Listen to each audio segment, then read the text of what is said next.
Think about your last meal.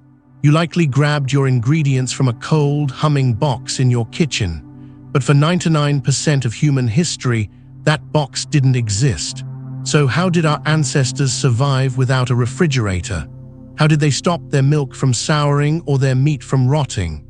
Today, we are going on a journey back in time to see how humanity fought the heat before the invention of modern cooling.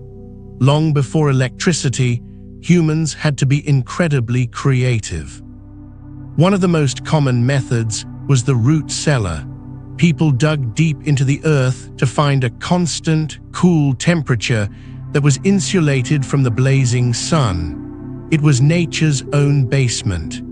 In more advanced ancient civilizations, like in Iran or Rome, the wealthy built massive ice houses. They would harvest ice from frozen lakes during the winter, pack it into these underground, highly insulated stone chambers, and it would actually last through the entire summer.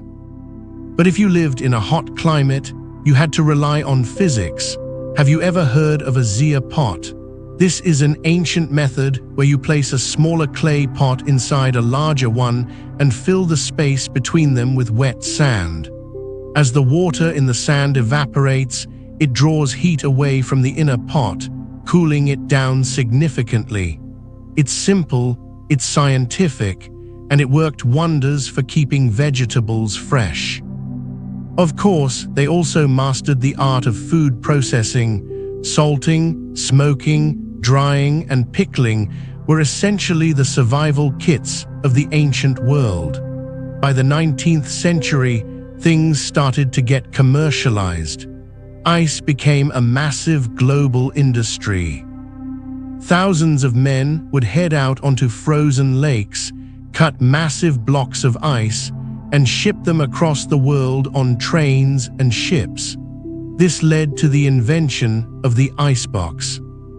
It was a wooden cabinet lined with tin or zinc, and it had a dedicated compartment at the top where the iceman would deliver a fresh block of ice every few days. For our grandparents, waiting for the iceman was a weekly ritual. It was the heart of the home, but it was messy, labor-intensive, and constant work. The transition to the mechanical miracle we have today started way back in 1748 with William Cullen, but it took a long time to become practical. In 1834, Jacob Perkins built the first vapor compression system, which is essentially the same technology your fridge uses right now. However, early machines used toxic gases that were quite dangerous.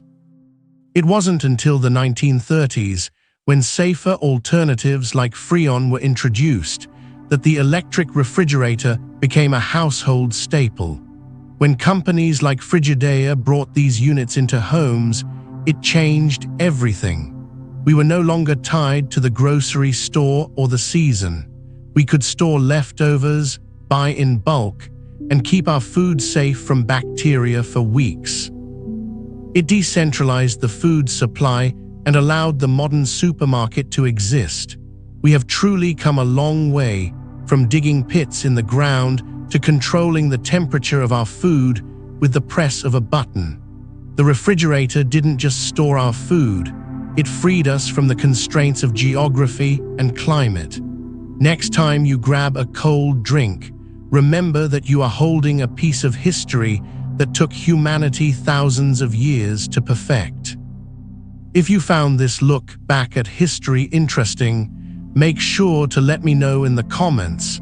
And don't forget to like and subscribe for more deep dives into the stories behind the things we use every day.